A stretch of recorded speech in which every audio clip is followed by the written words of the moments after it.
I bet you're wondering, why have we gotten involved in a project like this? We all know that climate change is a big issue facing our generation. However, it sometimes feels so big that we don't know what everyone needs to do or even where to start. It can feel so big it's paralysing. We wanted to get involved in a project that would enable us to find out more about the climate crisis and to do something practical to make a difference. We also know how important technology is. With the pandemic this year, all of our youth sessions have been taking place online, including all the preparation we have done for this event. We wanted to hear more about how technology can be used to help us.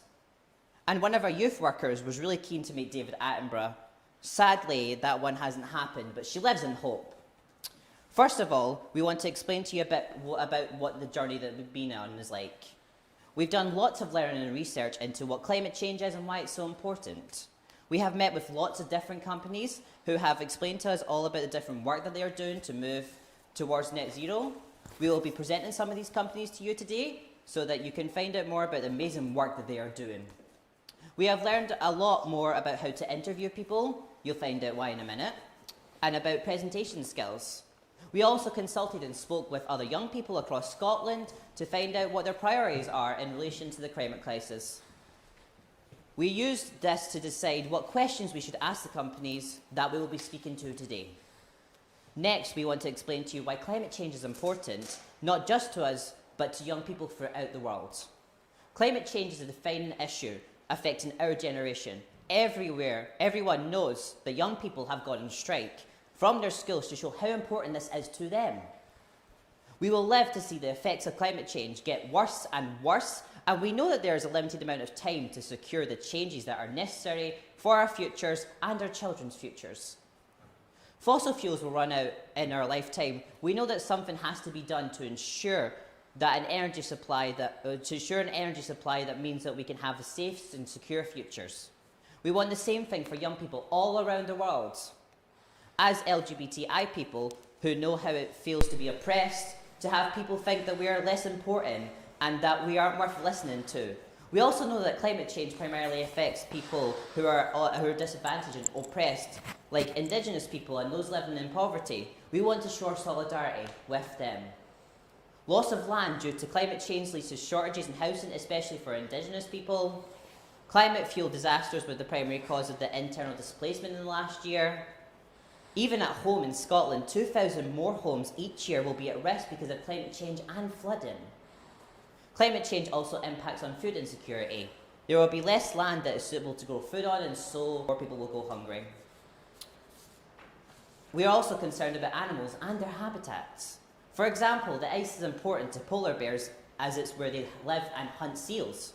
When the ice melts, they lose habitat and they could ultimately die out. At a more local level, climate change results in energy prices going up, which pushes young people into poverty. In the UK in September of this year, energy prices were 3 times higher than at any time in the last decade. This is creating huge issues for people that we know. Finally, we want to safeguard the future for our children, for those of us who want to have them. So what have we learned from doing this project? We have learned all about the different work that companies are doing to work towards net zero, and you will be finding out all about this later. We have learned that there is room for everyone to get involved. You don't have to be really good at science. Everyone can take their skills and use them to make a difference. That's partly because there is no one simple solution to the climate crisis. It is going to need all of us to work together, bringing the things that we are good at. We need activists and politicians and business leaders and everyone else to work together as soon as possible. We also know that working to solve the climate crisis is really hard. Burnout is really common amongst activists and everyone who is working so hard to make a difference. For that reason, we need to make sure to look after ourselves and have fun.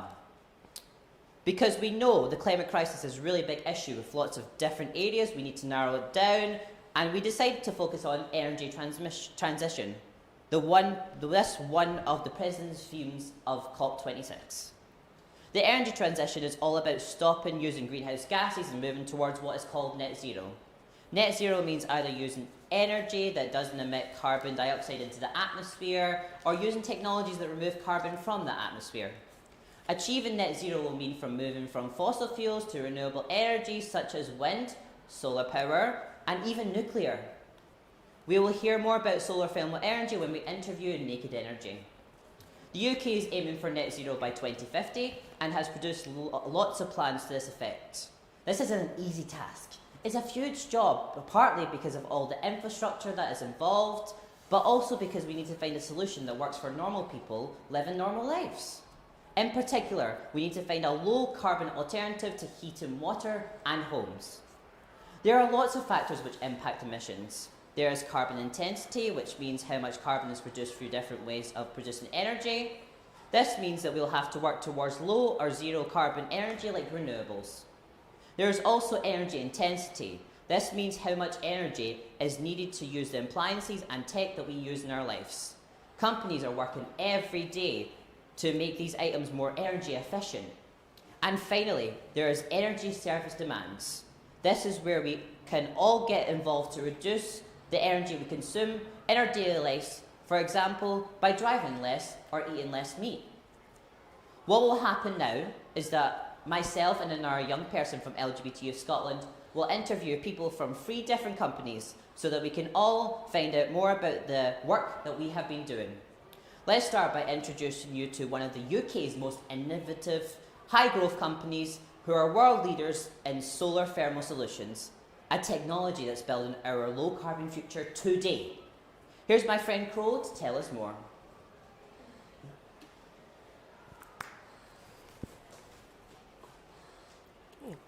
Hi, my name's Finn and I use they, he pronouns. I'm a young person at LGBT Youth Scotland. It's great to be able to chat today with Christoph Williams, who's the founder and CEO of Naked Energy. We've been meeting with Naked Energy over the last few months as part of our COP26 project, and I'm really delighted to be able to chat with them today about the innovations they're making in technology that's going to have a massive impact on the climate crisis. Christoph, thank you for joining me in the Boffy today. Could you please introduce yourself? Sure. Hi, I'm Christoph Williams. I use the pronoun he, him, and it's great to be here. Yeah. So I'd love to hear a bit about when you first got involved in this work and what inspired you to do that. Okay. It goes a long way back in terms of what initially inspired me to get going and to found Naked Energy. I have a picture, hopefully it will come up, and brilliant. Hopefully you're seeing that. So this is a black and white picture taken from the 1960s. And the gentleman in the top left of the corner is actually my grandfather. His name was Peter Blenheim Williams, and he ran the clean energy division of John Laing for 2 decades, doing incredible things. He was doing flywheel technology, which is, we're doing that now, and you see cars with regenerative energy. He was doing that back in the 60s to help power stations switch over. He built model railways where a train would come into a station. It would set off a series of flywheels, and those flywheels would store the energy, and when the passengers got on, or the model passengers got on, it pushed the train out of the station. So no energy was used in restarting the train. It was incredible. He did wave power. So he was an incredible pioneer ahead of his time, and I guess he was the original chink of light and inspiration. And my father followed his genes. He's an amazing aeronautical mechanical engineer. I'm not an engineer, sadly, or a scientist. So the intelligence and the genes stop there. So there's proof that you don't have to be a scientist to get into clean energy. So that was amazing inspiration. I had always wanted to get into sustainability, but my path took me down the creative route. So I went to art school, Central St. Martin's Art School, after school, did a foundation, did loads of exciting things, and then I got into fine art. I love painting, that was my real passion, and they gave me a 2-year unconditional degree to go and do fine art at St. Martin's, which was quite a prestigious college at the time. I didn't do it. I got a day job working as a film assistant editor in a film editing company, and I rose up to the ranks pretty quickly. And I was always going to go back and do art, but I didn't. I started earning money, and I thought, this is great, and started working on really exciting films and TV campaigns. And that career there's a slide as well. I don't know if you can go to the next picture, but it's an example of the sort of traveling around the world, doing really fun things. It was great fun working on campaigns that got us into the Guinness Book of Records, the most amount of cameras ever used. it was an exciting journey, and however, I got to a part of my career where I thought I wanted to try something new, and that's where I always wanted to go back to sustainability. And even on my journey in advertising, I worked with the government, and they were called DEFRA, and the Central Office Information. I made a climate change campaign, which was a 2-minute film, which actually, if you could see CO2 emissions, if you could see greenhouse gas emissions, we would do something about it, or we'd do more about it. At the moment, because it's so invisible, we don't really see it. Okay, we see all these events happening around the world and extreme famine, but we did this campaign where all these bright colours, and it's very apt for today, all these lovely rainbow colours coming out of factories, aeroplanes, and the skies were completely kind of rainbow coloured.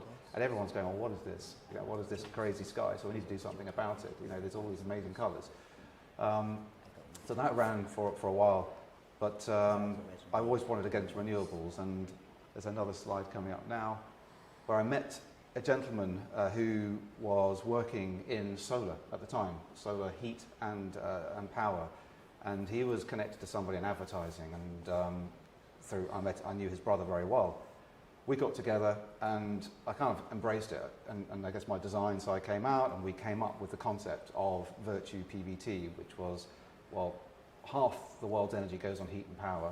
Why wouldn't you want to combine two products? You traditionally get heat and you get power, and I wanted to think, well, why don't you bring together? Like an iPhone can do more than one thing, right? You can make a phone call and use it as a computer and take pictures. So we created Virtue, and that's where the original idea came around. And that was a good few years ago. That was almost a decade ago. It takes time to innovate and develop technology. So we've been on a long journey. We founded the company and gave it a quirky name. We called it Naked Energy because we wanted to shake the tree a little bit. It's a very conservative in engineering, and the sort of clean tech world is quite conservative and quite corporate. And when we go to events, it raises an eyebrow. And that's what I wanted. I didn't want to go in with Solar One or something like that. So we get heard when we go to these events. But naked for me really symbolised it's a purity, it's a simplicity, and obviously the opposite form of sort of dirty fuels. It's a clean fuel. We have a lot of nature and cleanness around us. Why can't we use that to generate clean energy? So that's where the sort of naked energy came from. And so it was a long road to get to where we are. I think there's one more slide. And this was the big problem that we're trying to address. So we know about climate change. Here we are on day 3 of the COP, and all the money guys and girls are here trying to do something massive about climate change and mobilise the change. However, a lot of the conversation tends to be about electricity, and we heard some great words from Gary earlier on about the proportion of electricity. Electricity is only 1/3 of all the energy consumed on the planet, and transport is 20%. So the big problem that we need to solve is heating and cooling our buildings. And unless we address that, we're not going to get to net zero. It's half of all energy, but it's also 40% of all the emissions. And that's why we designed Virtue as well, was because we thought, well, if you've got limited space, why don't you generate heat and power at the same time? Make better use of that space. So that's our mission, is really to generate heat on site, heat and power, clean renewables, and with limited space, because there's limited space on buildings or on land. So that's the kind of key mission that we've been on. And the product we developed is called Virtue. If you flip to the next slide.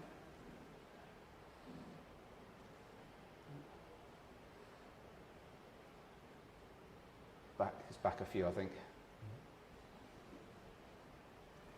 There we go.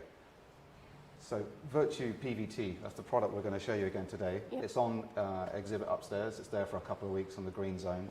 We're very proud to get selected to showcase the technology. It's the world's first hybrid technology that uses vacuum tubes with PV. So our mission was to generate heat at 60 to 70 degrees Celsius, which means that we can produce hot water for hotels, hospitals, care homes, manufacturing industry, and also produce electricity at the same time. That was really key for us. And there are some key elements to our product as to why it's so innovative and working really well. If you can flip to the next slide, please. So there are 5 steps. Hopefully you can see it on here. 5 key aspects to our product, and I appreciate the print might be quite small. The first one is inside we have a heat exchanger. That's the bit that takes the sun's energy and converts it to warmth or heat. And we have a very efficient design that we've done, and that's the core bit in the middle that captures the thermal energy and provides it as either sanitary hot water or space heating for buildings. We also then have very efficient photovoltaic cells that we bond and put on top of the absorber. And those are the blue cells that produce electricity. The sun comes down, it excites the electrons, and that generates a voltage or a current, and that produces the power that comes out of the tube. So that's the photovoltaic cells that we also generate. Then we have a vacuum tube. So the sort of third part is that we put it inside a glass tube. I've noticed around the event there are a lot of people with their thermos flasks. You know, you put the cold water in, it stays cold, or you put your hot water in, it stays nice and hot. It's the same principle with the vacuum tube. It's very good at thermally insulating, so when the sun's energy comes in, it traps that heat energy inside and means that our absorber can then transfer it to the building. So that's a globally unique design that we've done with the photovoltaic cells. And then there's a fourth component, which is between the tubes we have this, it's like a mirror, it's a reflector. And what that does is it's like a passive tracking system. So the sun at the moment obviously is very low in the sky because we're in winter, we're heading into winter. But as it gets higher in the sky, normally you get gaps between solar panels that need to space themselves out. Well, we've put this mirror in the middle, which means that when the sun is high in the sky, it bounces the light back in and we get a nice uplift, and we're using more of that space. We're not missing any of that sun. We're trying to capture all of it. So that's the fourth part. And the fifth aspect is we have this mounting system, which allows us to go on any sort of building type, whether it's a vertical facade, flat roof, or pitched roof. So they're the kind of 5 key aspects. And yeah, it'd be great to, well, we've got a unit over here, and we've got some lights to simulate the sun. And if you'd like, we'll try and do a bit of a demo. Yeah. Yep.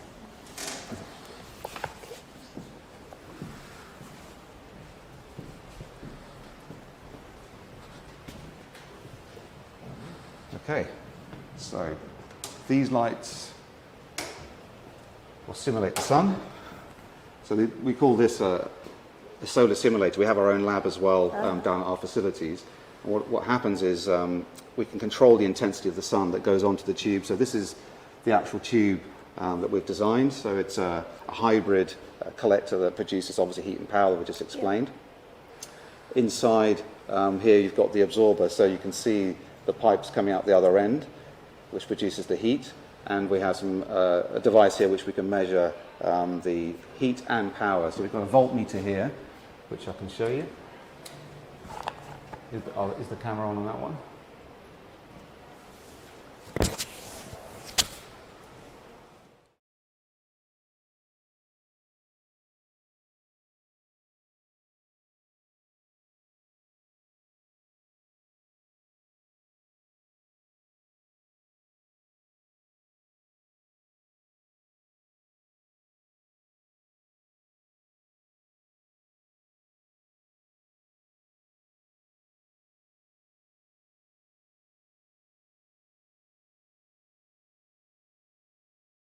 A very large building, you'd have 1,000 or so of these tubes producing heat and power. And that temperature now has gone up a degree, and effectively that will happen in the morning. As the sun comes up, it'll generate a lot of heat, and that goes into the building. Either it's stored in big cylinders, or it's distributed around the building, and that exchange happens. So it's now going up another degree.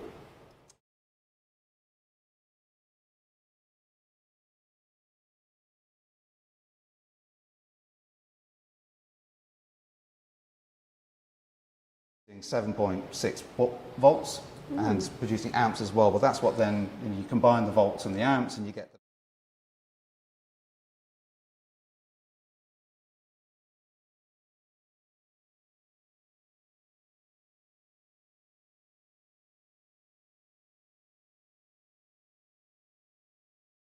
up slightly. But you see that energy is being converted to power, is driving the motor. Not brilliantly at the moment, but we've got a slightly dodgy connection. It would happen on a live demo, wouldn't it? Yeah. Well, there you are.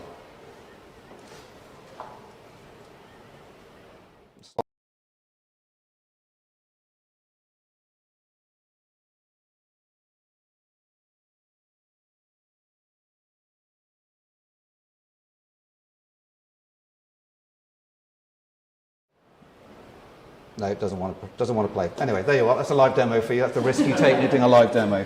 But yeah, it produces heat and power, and we can talk about maybe some of the applications that we use it for. Okay, brilliant. Thanks, guys. Right.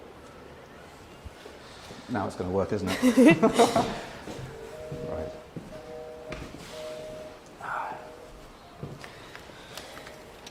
Right. Right.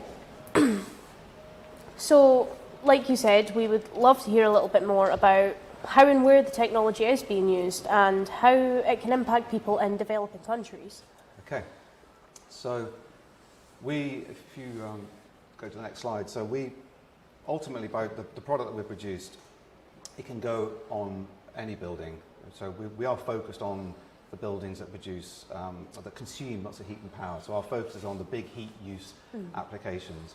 And so that's half the world's energy, as we explained. So ones that use a lot of hot water all year round, ideally. So that's communities and housing. So that's properties, so that's like social housing, hotels, hospitals, care homes, those kind of buildings that need hot water all year round. Other applications as well is like agriculture and dairy. There is a big demand for heat in agriculture, particularly dairy farming, hot water and for pasteurization and sanitization. They need a lot of hot water at 60 degrees Celsius for that. There's also a lot of heat and hot water needed in the industrial applications, so the bottling industry for sterilization. In textiles industry, which is paper and pulp. These are big heat consumption applications, and they often have limited roof space, and they're using gas or diesel or electricity, to do their process to generate the heat, or coal in some of these big industrial processes. So our mission is to use our product on site to generate that heat and power to decarbonize that application and those buildings. But also, very importantly, it means then they don't need to import from the grid all that heat and power, so the gas or power from the grid. And every kilowatt hour that's generated on site means it's a kilowatt hour less that's needed from the gas grid. Yeah. Do you think it could ever be adapted for use in homes? Definitely. So the homes that we're on a property at the moment, we're focusing on multi-dweller sites, is what we're really targeting. So in the residential sector, particularly for social housing, that's one of the core focuses for us. So that's the big sector, is housing. We've got to address housing, and as Gary mentioned at the beginning, I think there's 29 million homes that need decarbonising. So very much producing hot water and electricity on homes is important. Our technology, our specific technology, is suited more to larger buildings because it produces, it's so efficient, it produces so much hot water that actually, unless you're storing that hot water in the summer, it's quite hard for a single family home. So it's more for a larger home. But there are designs, and we have in our plans as well, for residential single family homes where they can be 100% off gas and storing the hot water all year round. You can store hot water very efficiently. It's about 10 times more efficient and cheaper than storing than electricity. So there's all sorts of exciting applications where we can store heat. Okay. It would be great to hear a bit more about the company. How do you support young people who work for you? What kind of opportunities do you give them?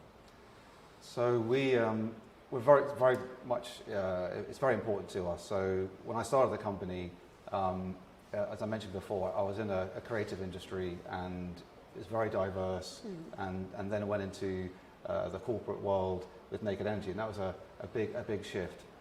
But for us, when I started the company, with our founders, it's very much about being inclusive and open. Having said that, we haven't got everything right. At the beginning, because it's quite an engineering world, we're all men and middle-aged, and I was the youngest person, if you can believe it, for a long time in our company, up until only a few years ago. So we are changing as an organisation. But the opportunities that we are bringing in, so we're 17 now at the company. We do a lot of work placements, so we get a lot of people coming in, and my daughters have done work experience as well, and they've loved that. We do a lot of internships, so we've been working a lot with some of the local universities. That's Brighton University, London Business School as well, getting graduates in very early, and some of them actually stayed on to the company. So we've done on-site training, and I'm very pleased as well that Maria actually is with us today. She's one of our engineers, and she did an internship with us, and it went so well, and we were so amazed by what she was doing that she's now a full team member at Naked Energy and doing amazing stuff with us. So very much looking at the youth, because it's your generation. My daughters are 17 and 22 years old, and I feel their need. There is like an eco-anxiety with the youth of today, and we need to do more to change that. And so Gary was saying at the beginning, there is opportunity for everybody in this transition. So very much looking to get as much youth as we can into our business, because they are the future. They're coming up with much better creative ideas, and they are going to be the flag bearers of the transition. Yeah. What about equality and diversity? How do you incorporate that?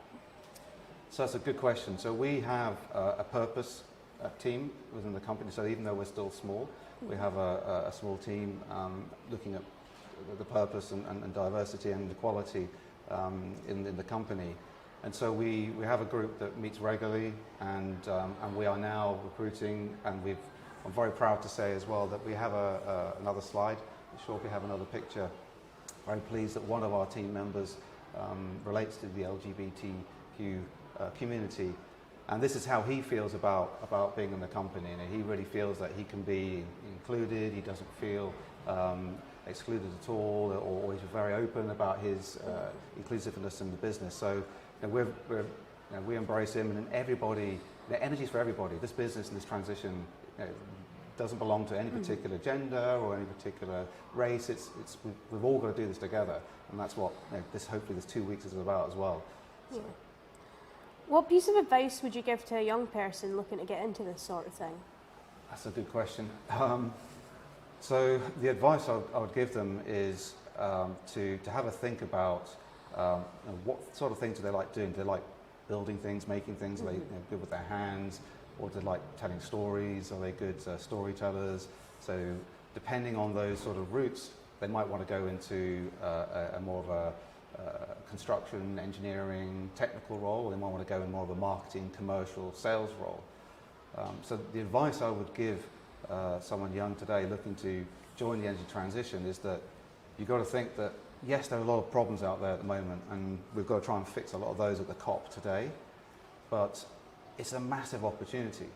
If you're looking for a career path, which actually in the clean tech sector or climate tech sector, there are so many broad aspects. You can do sales and marketing. You can do engineering. You can do installations. You can do maintenance and monitoring. There are so many aspects. There's services that are really creative. There's financial areas and financial engineering. It's just so vast. Yeah. And trillions of dollars are going to go into this problem. So with the problem, there's a massive opportunity. And it's estimated that about $4 trillion a year is going to be spent on the energy transition by 2030 to get us to net zero. And it has to happen. We've left it too late, unfortunately, and as I mentioned, we've got to do something about heat, and that's why we focus on solar heat. But we can do it, and today being the finance day, hopefully they're going to commit to a lot of the pledges they've said in the past, and the money that needs to flow into communities that are on the front line of climate change. So I would say to the youth of today that you are the future, and absolutely you've got a future in climate tech, and you don't need. I mean, look at me. I'm not a scientist or a CEO, but I took the plunge and the risk to found a company because I really believed I wanted a company with a purpose. That's profit with a purpose, because you've got to make money to survive. That's part of the process. But there's a big opportunity in climate tech, and don't be afraid if you haven't got a degree or not a PhD or something like that. There's definitely a lot of opportunities in this sector. Yeah.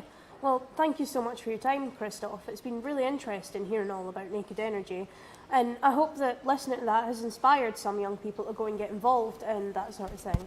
I look forward to seeing your technology all over Glasgow and the rest of the world in the near future. Brilliant. Thank you for having me. Thank you. Thank you. Thank you very much. And you can't see me on camera because I'm sitting behind with Jade with the tech. And we've got some questions for you that's come in over social media and email, actually. So let's just pick up from where you left off there. I've got a question here from Oscar, who's 16 and due to sit their GCSEs next summer. He's asking what specific career areas within renewable energy sector do you think will be in the most demand in 5 years' time? And then which A-levels and university degrees would you put someone in the best position to fulfill those roles? Is that clear yet? That's a really good question. I'll get my crystal ball out about the one in 5 years' time. Wow. I think I'll comment on something you touched on what you said, Gary, which is actually there's no silver bullet to solve climate change. There's no one technology, and what we're doing clearly is part of the solution. And the energy transition it's not just about energy generation. There's energy efficiency. There's so much on the spectrum. Then you've got the finance, and then you've got the circular economy.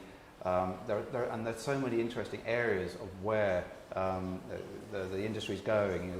There's hydrogen now, which is getting massive in terms of the shift to heavy industry. How can you decarbonise heavy industry? So there's some very exciting things coming down the track, and storage is becoming really, really interesting. That's not just storing electricity; it's storing hot water. So a really exciting area is interseasonal storage. So actually storing hot water, heat you generate in the summer, you can store in the winter under the ground. And there are communities in Germany, Austria, Denmark, where they're 100% zero carbon, 100% of the year. They're taking heat and using it very cost effectively off gas. So there are so many areas, but I would say clearly, solar heat and power, that's the future. I'm saying that's the exciting area. I would say that because we have to decarbonise our buildings, and the kind of degrees that you would do, again, they're so diverse. Depending on the level that you want to go into. So, for example, my daughter's just done a physics master's, but now she's going into finance.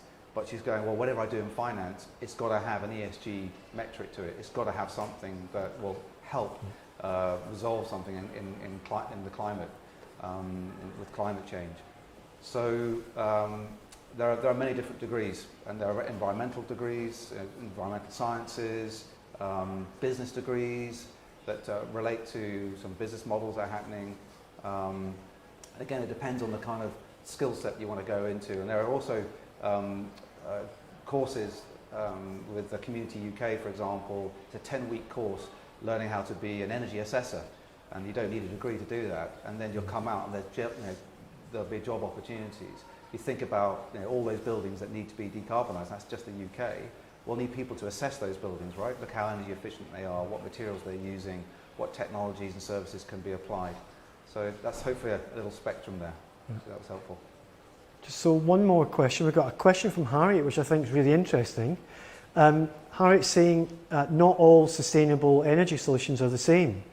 And she's worried about wind. She mentioned cement that's used in wind to put the foundation down, which isn't good. Cement's a net emitter. And also its impact on wildlife around wind farms. What about the solar thermal solution? How much of that is environmentally friendly and recyclable and that kind of thing? That's what I like about solar heat. I mean, I don't know how you could get a cleaner form of renewable energy. I mean, the sun is hot, right? I think we can all agree that. And you get enough energy in 4 minutes from the sun that could fuel power the whole of mankind's needs for a year, right? So only a few minutes, but only if we could tap into it, right? So solar heat is so nice. It's like, it's direct. So you take the sun and it comes into the absorber. Okay, I used 3 lights there for the demo, which didn't work. Well, the power bit, the middle motor didn't work, but it was producing the energy, I can show you.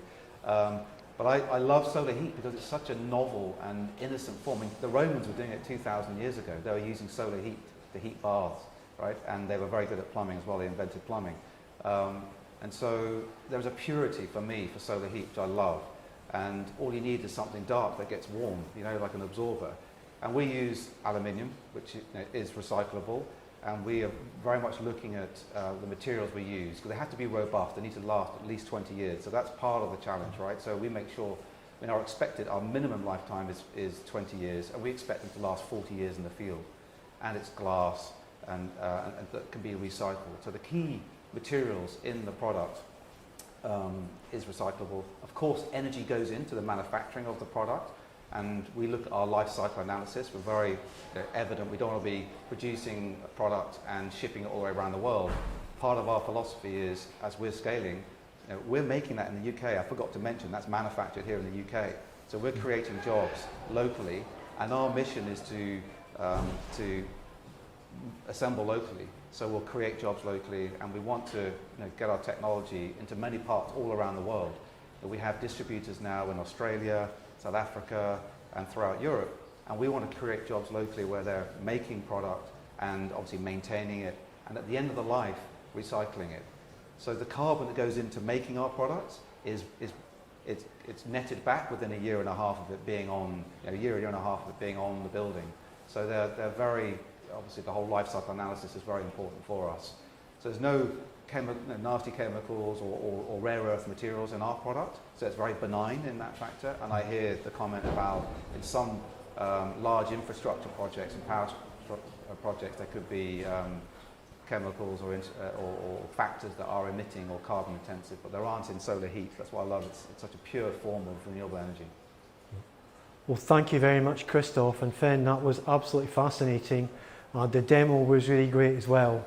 The future of solar thermal is obviously very bright. Thanks so much. And now what we're going to do is we've been chatting with the team at Sainsbury's for a number of months now, and we've pre-recorded an interview they've done with us with their head of energy practice at Sainsbury's.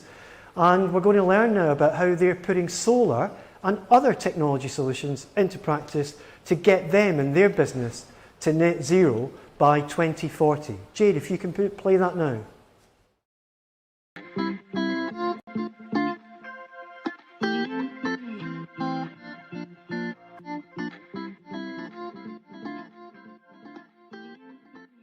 Hi, I'm Sean and I use he, him pronouns. I'm a young person at LGBT Youth Scotland. We have been working with Sainsbury's over the past few months in preparation for COP26, looking at their journey towards net zero by 2040, and I'd like to thank all the team at Sainsbury's who have contributed today. Today I'm interviewed David Merrifield, who is the Carbon, Utilities and Engineering Manager at Sainsbury's, and I'm excited to be doing this as I'm studying professional cookery at college, so food services being more sustainable is something that I'm really passionate about. David, can you please introduce yourself? Hi Sean, yeah, my name's Dave Merrifield. I use pronouns he, him. I've worked for Sainsbury's for 30 years and I started as an A-level trainee. Within Sainsbury's at the moment, my job entitles me to set all the utility budgets for the estate to ensure that we've got the right energy in the right place at the right time, and also to start capital programs to ensure that we're reducing our energy and carbon and water in line with our external commitments. Thank you. Can you tell us a little bit about Sainsbury's and the innovative approach you're using to improve your sustainability? Yeah, sure. So Sainsbury's, for those that don't know, is one of the largest supermarkets in the UK. And our priority is always about serving and helping every customer do the right thing, driven by our passion for food. Sustainability is really important for us and is not new. We've been working on sustainability for a number of years. Right back in 2004, we began work with the Carbon Trust. And in 2013, we ensured that all our operations were net zero in terms of zero waste to landfill. So every waste coming out the back of our operations was used in some way. And obviously, we've now launched our Plan for Better strategy.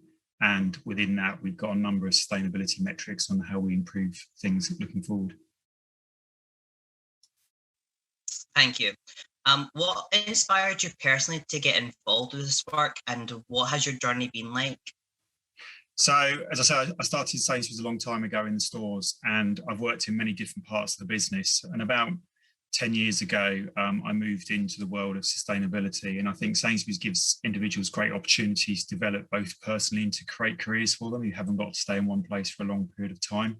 And I often try and move every 3 or 5 years and challenge myself and do different things. But the world of sustainability really started to resonate with me, particularly as I've got 2 young children, and I really believe that I'm in some small way helping them in their future. we were sitting in a presentation from one of our universities the other day, and one of the lecturers said that as a generation, we are now the first generation to have identified climate change and understand the impact of climate change and of man on the world. But scarily, we're the only and last generation that are going to be able to do something about it. And that really resonated with me as an individual, to believe that everything I'm doing is not just helping Sainsbury's, but maybe in some small way also helping the planet. Thank you. For a big supermarket like Sainsbury's, where do your emissions come from? So as part of achieving science-based targets, we've had to ensure that we really understand where our emissions come from. And they come from 4 real key areas. We've got 36% of our carbon emissions coming from electricity. So that is LED lights or powering the refrigeration cabinets where our food is. We have 15% of our carbon emissions coming from heating, which essentially is gas. So ensuring the buildings are at the right temperatures and our store support centres, head offices and environments are right. 17% of our carbon footprint comes from the refrigerant gas that is in our cabinets to cool our products down. And then by far one of the largest and growing areas in our business is logistics, where 32% of the fuel and diesel and petrol that we use is within our estate. And we track and we monitor our carbon emissions every 6 months, so we know where it all is and how we're reducing it. Thank you. What targets does your company have in relation to emissions, and how are you achieving them?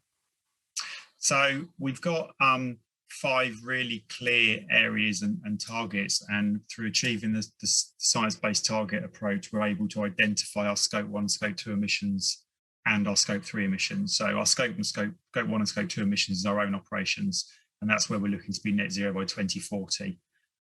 It's around 800,000 tonnes of emissions a year, and we've got plans in place over the next 14 years to reduce that down to zero. And then our Scope 3 emissions, which you could imagine being everything from a product being created or a piece of food coming out of the ground through until it hits our depots. And then again, when a customer picks it up in our stores, through until they use it and eat it and dispose of it. That's obviously the largest part of our footprint, and we've set targets to reduce that by 30% by 2030. Thank you. How do you use technology to reduce your carbon emissions?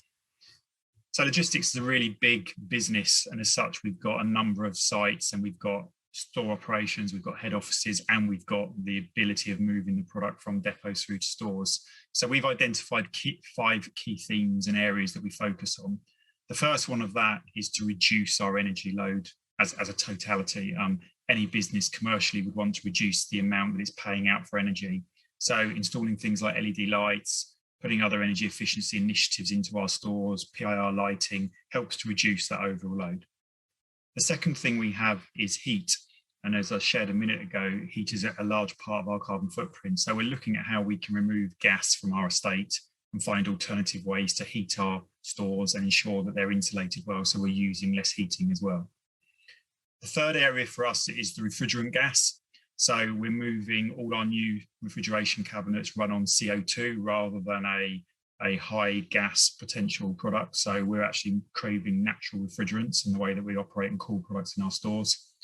And then one of the big areas that we're focusing on at the moment and collaboratively talking externally about is logistics. So what is the alternative to petrol and diesel?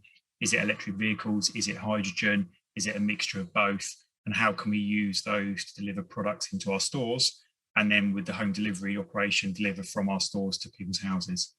And then the fifth thing we have is around using alternative options for electricity and gas. So once we've reduced something down to its lowest possible denominator, how can we then flip that out to make sure that what we have has got the less carbon footprint on the environment?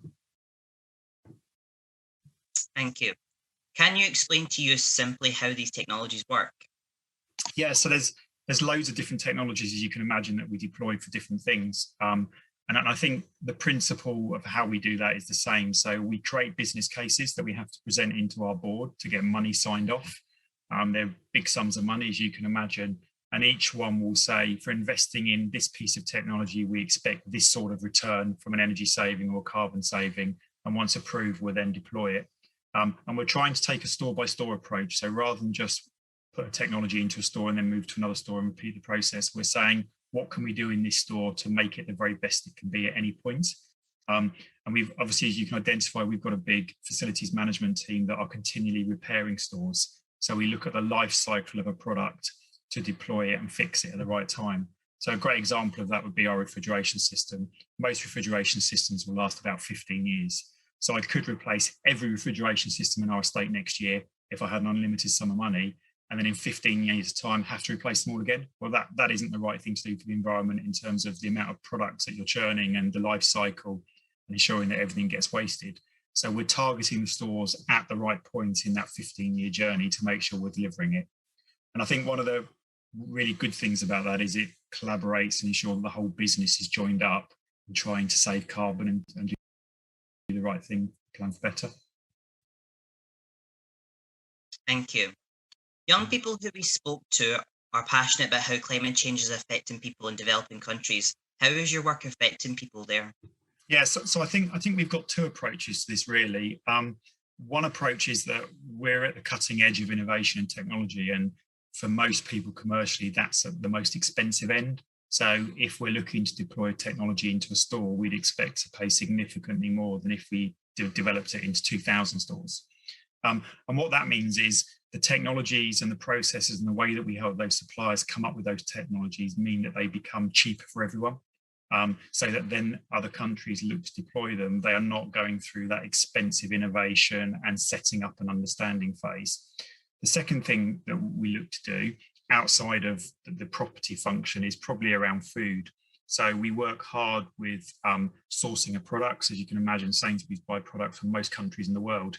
And we work hard with the technology teams and the investment teams to really make sure that the growers in those countries are getting the best technology we can give them in terms of understanding of how to grow stuff, so that they simplify their operation and we maximize the harvest for them. So we're helping to support areas directly and indirectly to support climate change. Thank you. You've described some amazing achievements. What would you say you're most proud of? So I think there's probably two things that spring to mind for me.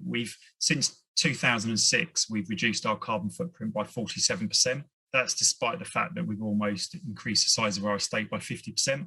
So if there are businesses out there that are growing and think that there's always a natural link between growing a business and having a bigger carbon footprint, that's not the case. You can break that. And I like to think that as someone leading a team, I develop my people and I support them. And one thing we try to do is we talk externally a lot about the work we do in the hope that we just spur people on and make them think about what they can do personally and how they're going to get involved, because everyone can do something to support the challenges that we have. Thank you. What advice would you give to a young person looking to get involved in this kind of work? So I think there's probably two different routes into this really. I mean, as I've shared, I didn't start off in this line of work. I moved into it and developed my passion.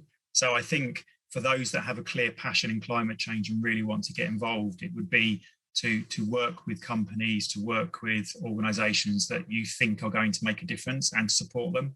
But then secondly, there will be people that want to get involved and don't know how to.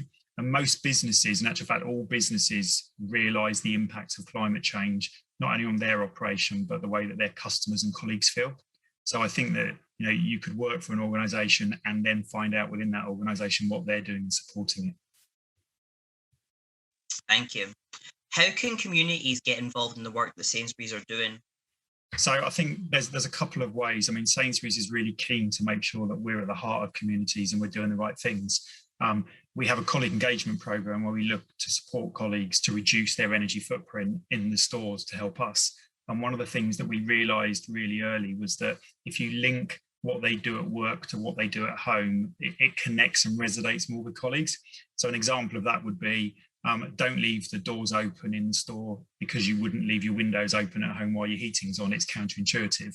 And what we find is if we give the colleagues and we upskill them, we give them the knowledge and the right behaviours and the values, then they start to spread that into their families, and then that will move into the communities, and it will sort of organically over time grow and evolve. And the second thing we do, which is far more structured, is that as a business, we have very strong community links. So we have food share partnerships and donation partnerships and charity partnerships, and we invite people into our stores to support that. Sainsbury's really believe that from a community perspective, we won't be able to fulfil what we need to do if our communities aren't working properly.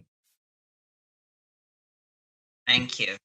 Thank you, David, for your time. This has been absolutely fascinating, and it's been great to hear how the journey Sainsbury's and you have been on, the steps you're all taking, and how young people and communities can get involved in the energy transition through roles at Sainsbury's.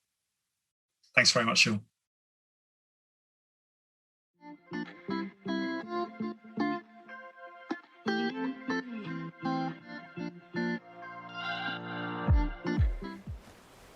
Thank you so much. Thank you so much, the team at Sainsbury's, particularly David Merrifield and Sean, for a great interview there. And what an amazing, really inspiring story that Sainsbury's have about their ambition to get to net zero by 2040. £1 billion worth of investment in technology innovation, working with the likes of Williams, the Formula One team, and reaching out right across all of their colleagues, because every job at Sainsbury's is a green job. Everybody's responsible for getting into a better sustainable future. So now we're coming to our final interview, which is with Glasgow Community Energy. And this is a story about how everyday people are really, they're not waiting around for someone else to tell them how to get involved in the energy transition. They're getting on with it now. So here's Sean again to introduce Glasgow Community Energy. Hi again. I bet you're so sick and tired of looking at this mug for ages, but you love me. You will love me, don't worry. My name is Sean. I use he, him pronouns, and I'm a young person at LGBT Youth Scotland.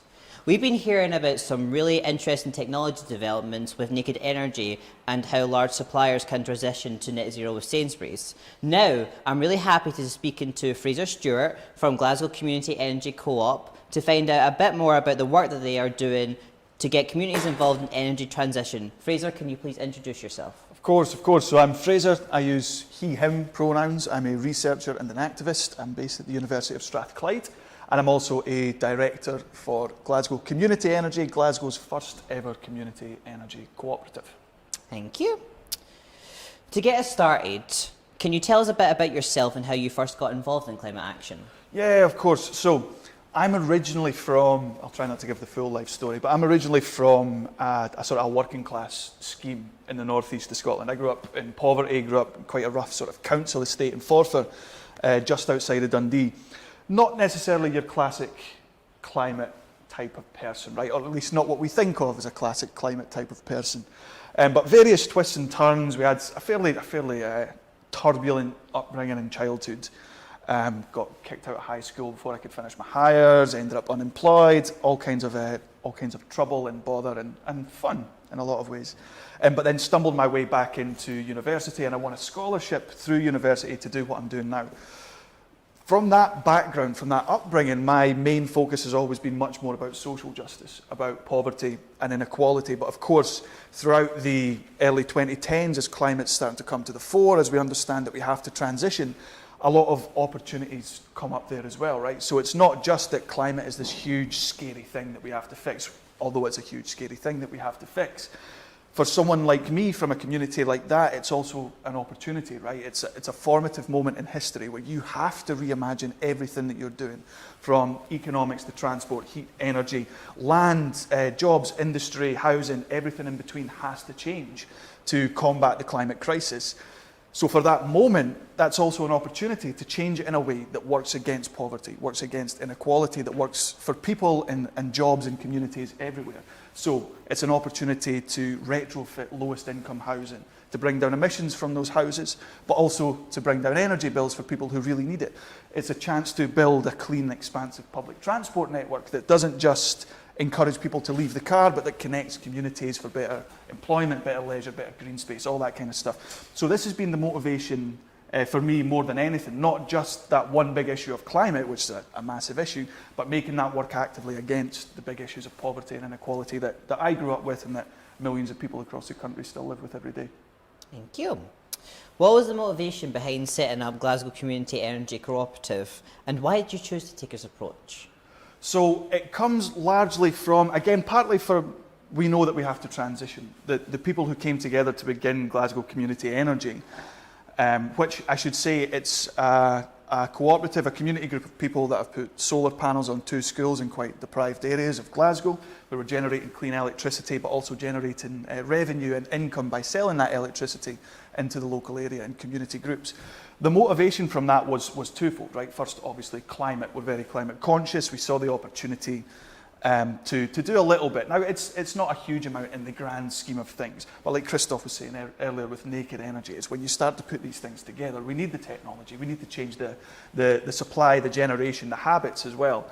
So it came from a desire to do something on climate, but also to help the communities that we're from, to help communities in Glasgow. This is the beauty of a community approach, a cooperative approach, is that it's not just about scaling up the business and you know, making that a viable business as well, creating profit from that, but also doing the bit for the planet. The community energy approach is about bringing the benefit as much as possible into the local community as well, so that you can help bring income into areas that might need it, so you can kind of, not to be too cheesy about it, but sort of bringing power to people in more ways than one. So the climate, but also that element of a community coming together to do something that works for them. Perfect. How did you decide where to launch a project and who to involve? This is a big part of Glasgow Community Energy, is that we are determined, and we've always wanted to set up these projects in areas of high deprivation, areas of poverty. Now, Glasgow is a city that suffers from huge inequalities, right? Social and economic. It's not just income. Massive inequalities everywhere in Glasgow. And our feeling was that with this kind of, especially as the technology has gotten better, so that, believe it or not, you can actually use solar technology in Glasgow, which, you know, 10 years ago we might not have thought was possible or efficient anyway. But we always wanted to set it up in those communities in Glasgow. There's working class places, areas of high immigration, of high deprivation, that don't typically get to benefit from the renewable energy transition. When you think about community energy or local energy projects, you think about, you know, like wind turbines on Barra, on the west coast of Scotland, up in Aberdeenshire, wealthier communities who can afford the time and the financial costs to come together and set these things up. Our aim was always to be a group of people with an interest, but also with a little bit of time, with the know-how and with the resource to help bring these projects into areas of high deprivation. So we've always wanted to do that. We've always seen it as an opportunity to bring more money into those communities, to improve living conditions, and to connect those communities as well that don't really get a say in the climate conversation to that bigger conversation. So we do a lot of outreach in schools with local community groups and all that kind of stuff, so that it's not just about the energy, the finance, so it's about the whole community, the social connection, social capital side as well. Thank you. How does your company work with young people like us? So specifically, this is a big part of the ethos as well, and a big part of, like I mentioned before, we operate specifically on the roofs of schools. As it stands just now, we're branching out a little bit from that, but we operate on schools and in schools, so we do everything that we can to make sure that young people within the local community, whether that's via schools or community groups, are brought into the project and are having a direct say in the governance of the project. So because we run as a cooperative, we are governed democratically. We have members who have either bought into the original fundraising effort to get the solar panels installed, or who are just members of the local community who have an interest in this and want to take part in this. That includes young people specifically. We encourage young people to get involved with that because it's a long-term project. Again, like Christoph mentioned, we want these things to run for 20, 25 years at least, if not more than that. Mm-hmm. And that means that young people will not just have to have a say in it just now, but also a lot of young people will come of age during that time and who will want to have a say in how the money is spent and how the project progresses going forward. So we make a concerted effort in schools to get young people involved and active with it, and in local community groups too. We do everything, whether that's local LGBT groups, whether that's local religious organisations and faith groups and things like that. We do what we can, anti-poverty campaigns, food poverty campaigns, to reach out to young people in the community who are often excluded from the conversation too. Thank you. What about equality and diversity? Is that important in the work that you do? It is. So the work that we do, just now the two communities that we operate in Glasgow, one of them is in Easterhouse, and sort of the famously kind of deprived east end of Glasgow, and one of them is in Pollokshields, which is one of the most ethnically diverse communities in the whole of Scotland, not just in Glasgow. So equality and diversity is central to that, because we appreciate that when we're working in communities like this, in disadvantaged communities, communities of high deprivation, that actually within those communities there are intersections of overlapping disadvantage that exclude people even further. So if you're a person of colour in a deprived community, you're facing additional issues and additional oppressions on top of that. If you're someone from the LGBT community in these areas, you also face additional pressures and additional issues directly because of that, as well as the issues of poverty and deprivation. So we try and do everything that we can to make sure that those people are represented in our membership. We hold specific hustings and events for those people to come along in their own safe spaces to make sure that there are no sort of power plays and dynamics that are going to keep anyone excluded or feeling quiet in the conversation. That goes from everything to using local community spaces and, like we say, using local faith groups and all that kind of stuff. We work with big Muslim populations, so making sure that those people are brought into the fold, working with the organisations that are already there so that we have a kind of vehicle and a safe space that everyone can feed into the project and hopefully reflect what they want to see back into the community around them in the outcomes of the project itself. What kind of barriers did your cooperative face in making this project happen, and how did you overcome them? We face lots of barriers, and I'm conscious of which ones I name specifically because we don't want to strain any relationships. But there's a lot of bureaucracy that goes with trying to set up specifically a community energy project or any energy and infrastructure project that involves public buildings owned by somebody else, not private homeowners.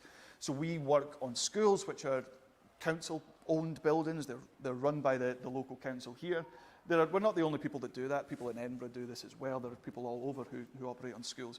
But because of that, because it's schools and because it's council-owned, there's a lot of health and safety. There's a lot of bureaucracy, a lot of legalities that we had to overcome to get this done, which is actually, it's kind of symptomatic of a bigger problem here, and part of the reason why we associate renewables and community energy with higher income groups is because it actually takes a whole lot of time to get this stuff done. It took us thousands of combined volunteer hours we're people that know. We're people who know about this, who work in this every day, and we still had to come to terms with the legalities, with how we're going to overcome this, with where to get finance from, and what finance can we use for this, and how do we raise money in a safe way, in a fair way, in a transparent way. How do we overcome those legal issues, the health and safety issues, the bureaucratic barriers? So there's a lot of very, very picky, very annoying red tape type obstacles to getting this done. In a practical sense, in terms of generally with the project, it's the time that you have to put in to do this. None of us are paid to do this. We've all got separate jobs. We did this off our own backs to try and make it happen. And that sounds like, that's a good thing, good volunteers getting this done. But it's an amazing thing. Community energy can be a super, super powerful thing. Local energy in general can be a really powerful thing, but you have to have the support there for communities that aren't your traditional communities to be able to benefit from this as well. So big barriers in terms of actual funding to get it done, in terms of the practical legal stuff, but also just the sheer brass neck of volunteers and campaigners to work, to put in thousands of their own hours of spare time to make it come to life. Now that we have understood a bit about how you made this programme happen, what are the benefits been for both individuals and communities? The big benefit really is in the money that it generates. So the way that it works is we have solar panels on 2 schools in the city. The panels provide the schools, and any excess electricity then gets sold back to the national grid. That's worth between £5,000 and £10,000 per year per school to the local community. So we have these deprived areas that don't often get a lot of this additional funding into community organisations, community groups, local work, whether that's green initiatives, anti-poverty initiatives, whatever it might be, now with enough money to take on a new full-time take on a new full-time member of staff, as it might be, or a part-time member of staff, or they can put it into greening the community. So it might be cycle infrastructure, it might be electric vehicle charging, which is something that we've seen. It might even be just little things like promoting local green spaces or funding a new community space locally as well. So there's lots of benefits that happen in terms of the aesthetic, the immediate stuff in the local community that comes from the funding that goes into it. The big benefit we see for individuals is because we sort of made us, and this isn't to say that we're the the saviours of communities everywhere in Glasgow. But because we went out to communities and did our best to try and bring communities together and bring everyone from those corners that are typically excluded into the conversation, you now have individuals that maybe feel a little bit bolder about coming forward, whether that's on climate action, whether that's just getting involved and having a say at local community meetings. It's quite a, we've noticed, and we don't know if it's directly connected or more to do with the social aspect of community energy, but an uptick for a lot of people in terms of mental health and social isolation, these things improving because there's now a new community initiative there, because there's new funding and a little bit more community space that we've been able to contribute to. It's not just the environment, it's not just the money, but there's a noticeable sort of human element to it as well, which we're delighted about, and we hope we can keep moving. Which of the achievements are you most proud of and why? I'm proud of it all. I'm really proud of it all. I think there was a lot of steps to it, and it was a very long and arduous process. I think for me, so what we did was, in order to, we got loans and all kinds of stuff from government and from councils to make this happen. But when we were putting the membership together, as in when we were repaying those loans, when we were fundraising, we did it specifically with local members of the community. And we encouraged people in the local community to also buy sort of shares and buy into the membership on behalf of young people in the schools who weren't old enough to buy in themselves, on behalf of people on low incomes, people who were deprived, who didn't have the money to chip in at the time. And the response that we got to that was fairly overwhelming.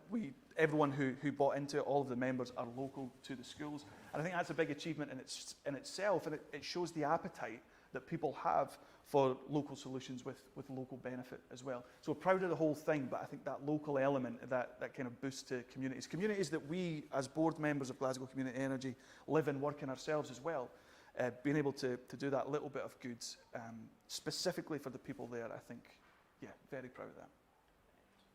What support would there be for someone who wanted to undertake a similar project?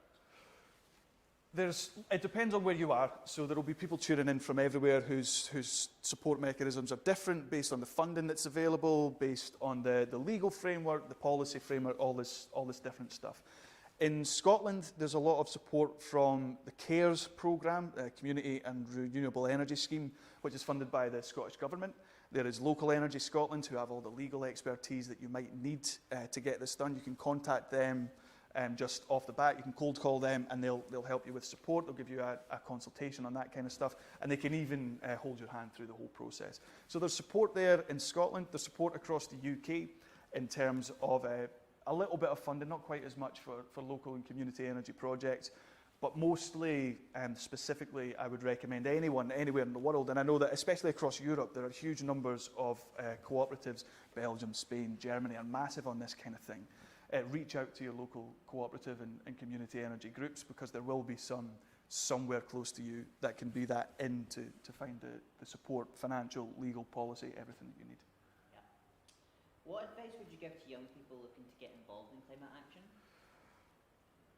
I would say, so a lot of the theme of this conversation is a lot around technology and around innovation and new things that are happening. But what I would say is you don't have to be the typical climate person to be involved in this. We think so much that climate is the concern of, middle class lovies and angry young people, but actually it's a fight for everyone. It affects everyone. The solutions that we design will affect everyone in one way or another. You're talking about changing entire systems, entire infrastructures. This is going to affect everybody. And we know that the impacts of the climate crisis impact most marginalised groups the most, whether that's the people on the front lines in most affected places in the global south to working class people and people in poverty in the south side of Glasgow. Those are the people feeling the sharpest impacts. Obviously, degrees of difference there, right? You're talking about damage and loss to entire communities and cultures and species in the global south right now. But also, it's working class people here, lower income people here who feel the worst health impacts from air pollution. You said it yourself earlier, most at risk of floods as well. They're also the people who pay most on their energy bills, who are least well insulated from energy price shocks from the gas crisis, who live in the poorest quality housing that leads to health impacts and higher emissions and all that kind of stuff. So remembering that, it's a very long way to say, remember that it's not just for experts, it's not just for the people that we traditionally think care about climate. It's for everyone, and everyone can get involved. It doesn't have to be expensive. It doesn't have to be going and getting a degree or joining a company or anything like that. It can be as little as having those conversations in your community with people around you and emphasising that this is happening to us, this is happening now, and we can either sit back and let it happen, or we can take a stand. We can seize the opportunity that it presents for our local communities, whether that's community energy, better housing, any better green space, anything. Everyone's community can benefit from this opportunity. But also remembering that it's not just about the immediately technical solutions. This is a big political problem as well. And remembering that as a citizen, as someone with social networks and a community around you and friends and family and all that kind of stuff, you actually have a lot of influence in that space too. So whether that's having little conversations or starting a community energy project in your area, there's lots of stuff that you can do. It's relevant to everyone, it's for everyone, and we absolutely need everyone at the table. What about community level? How important are communities in ending the climate crisis? They're massive, and it can often feel when you work at community level that you don't have a massive influence because it's a huge global problem. You think, so what's my little community garden or my little solar panel actually doing to contribute to this? But it's when you have community scale, community level action in lots of different communities that things start to become powerful. But what I would also say is, again, withdrawing a little bit from the technical side of it and moving more into the social side of it, is that actually in communities, these are the spaces where we are extremely powerful, where we are extremely well placed to spread that message of opportunity, to spread the message of climate action, to make it relevant to people so that we can bring more people along for the ride, and so that we can look up and hold leaders accountable everywhere who need to provide the finance, who need to provide the support and the policy frameworks to get this done everywhere. So we might think that, it's, we're just little communities, what power do we have? But in terms of bringing other people along for the ride, which we need to do, we need a massive coalition to get this done. I don't think there's a better space to do it than in your local community. And finally, what is the most important climate action that we can take? Talk about it. Talk about it, talk about it, talk about it. Make it regular, make it local, make it personal, make it every single day. Do it with authenticity and sincerity. Listen to people as you're talking about it, be empathetic, but just make it regular, make it local, make it relevant to the people in your life, to your local community. Because I think a lot of people, especially in the global north, especially in the west, especially in countries like the UK and Scotland, we think that it's a very abstract thing. We think that it's happening to other people around the world. But like we said before, it's coming for everyone. It's going to affect those working classes, most marginalised communities, the most sharply, most immediately. And it's something that we all need to be really shouting from the rooftops about to make sure that the change happens at the scale that we need it to happen. So yeah, talk about it, make it local, make it relevant, and do what you can to bring people around you along for the ride. Thank you so much, Fraser, for all the work that you're doing to engage communities, to take power back and contribute to the energy transition. I feel really inspired to take more climate action, and I'm sure everyone else does too.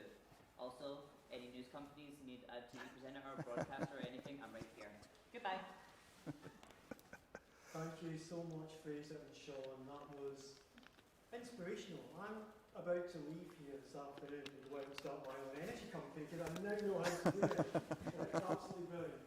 And again, stressing that point, we've heard today so many examples of the ease for everybody to get involved. At whatever level, whether you want to go and work at a technology company, whether you want to support your community in creating its own energy, and support your neighbours and even their efforts. It doesn't have to be you personally. So lots and lots of opportunity. And I hope you found something for you from our presenters here today. We've got lots and lots of people to thank for making today happen. And I'm going to say names here because it's quite right. It's such a special moment for us to attend the Green Zone at COP26 and some people have made that happen for us. And I'm going to start with Sainsbury's, John Elliott and Nicholas Banton, and of course David Merrifield, who recorded that interview with us. And the wider team there, Ruth Cranston, Blanche Armstrong, Barney Kay, Harriet Roberts, Ruth Jennings and Candice Christian. We're so thankful to you all for allowing us to come and look inside Sainsbury's and learn about your exciting journey and of course Christoph and all the team, Lowry, Priya, Simon, Maria and Mitch, thank you so much for bringing your technology along, showing us about this is the future, this is the best solution in the world for solar thermal solutions. And we spent time with you today looking at that future and demonstrating it as well. I hope you've got some inspiration from that. And of course, Fraser from Glasgow Community Energy, telling us about how everyday people are just getting involved now in so many different ways. Absolutely inspirational. And of course, a massive thanks to our amazing host and partners here at the Glasgow Science Centre, particularly Stephen Breslin, Emma Woodham and Sally White. I've got to personally thank Miriam King and her amazing youth team at Live and Proof, who put a lot of work in with us before we got here today. Ross Shaw and our Global Tech Advocate community, connecting the Global Tech Hubs has just been amazing. And Caroline Cooper at Seven Hills. And my friend, entrepreneur and LGBT role model, Zoe Chowney from Meccano. My team of technology leaders, Tasman and Chris. All the LGBT youth workers who've been working flat out, Mari, Nikki, Socks, Paula, Nicola and the wider team, and of course our young people who have just stepped up and been absolutely magnificent. Good morning everyone. Good morning. This is available for our next session, Role of Indigenous People and Their Communities with WWF at 12 p.m. in the Tower Base North. If you would like to see this, please make your way to the Tower Base now.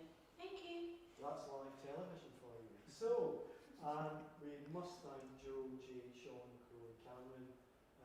They've been with us for 6 months and all the effort they put in, all the time spent together. It's been a real pleasure and I'm so proud of everything that we've done. A couple of young people couldn't join us here today because of various logistics issues, and they've been very much in my thoughts and the rest of the team thoughts here today. If you're watching, you've been here, you're in our hearts for sure. And we'd like to end our broadcast with you today. One of the young people has written a poem especially for this event, and we're going to play out with that. So here's Joe with that closing. Let's make a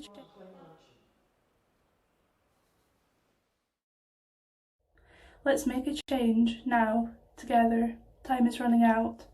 Let's plant the seeds of hope today. It's time to scream and shout. It's all we hear on the news.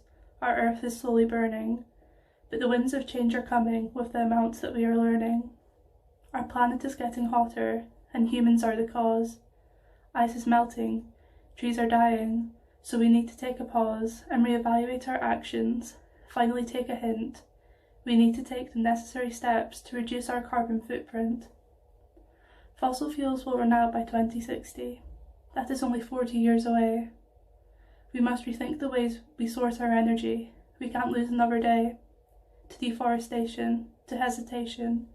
Inaction is almost worse than single-use plastic, and we know it sounds drastic, but life's blessing is a curse because we refuse to alter our ways whilst our world has gone ablaze. Is it really worth killing our earth instead of putting in some effort? If science isn't your thing, or you don't have any revolutionary ideas to bring, that doesn't mean you can't help. If you share our concern and are eager to learn, then you are ready to get involved. Fossil fuels won't last forever, so let's make a change, now, together.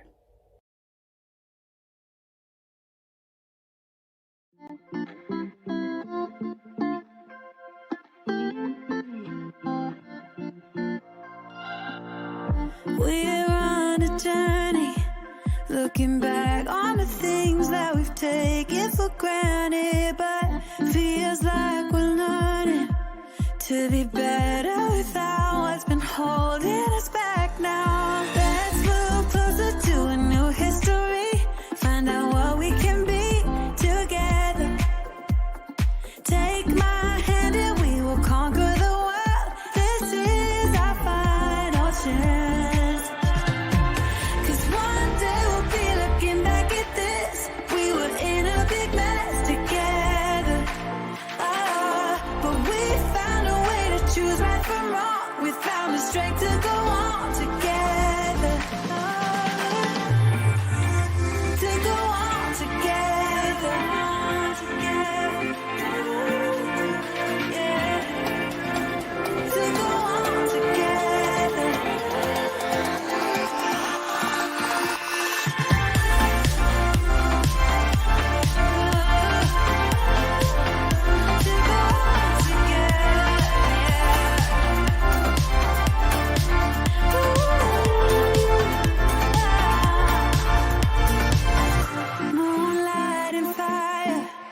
dancing closely together and staying forever young. What about you and I then?